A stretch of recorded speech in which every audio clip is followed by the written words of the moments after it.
পূজা উপলক্ষে দুর্গাপূজার ওটা টেম্পোরারি তাদের সাথে আলোচনা করছেন। যেটা আমি পটুয়াখালীতে আছি, আমি 4 মাস ধরে কর্মরত আছি।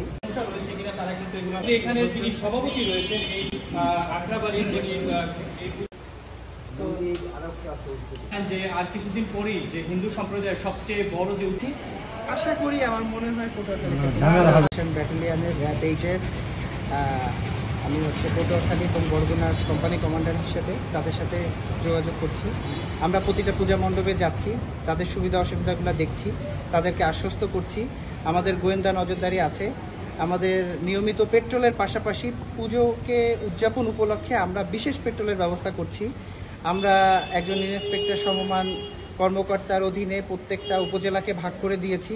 তারা সেই উপজেলাগুলোতে যাবে, আজকে থেকে কার্যক্রম শুরু হবে। সেখানে যে প্রতিটা পুজো মণ্ডপে, প্রতিটা মন্দিরে তারা আমাদের কমিটির সাথে কথা বলবে, তাদের নাম্বার নেবে, তাদেরকে নাম্বার দেবে, যাতে যে কোনো মুহূর্তে যে কোনো ক্রাইসিস সিচুয়েশন আমরা একসাথে হ্যান্ডেল করতে পারি।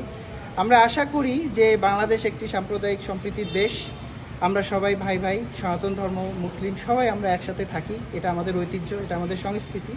তো সেই ধারাবাহিকতায় আমরা পটুয়াখালী এবং বরগুনাবাসীকে র্যাব 8 পটুয়াখালীর পক্ষ থেকে একটি আরামদায়ক, স্বাচ্ছন্দ্যপূর্ণ এবং নির্বিঘ্ন পূজা উৎসব উপহার দিতে পারবো, এটাই আমাদের বিশ্বাস।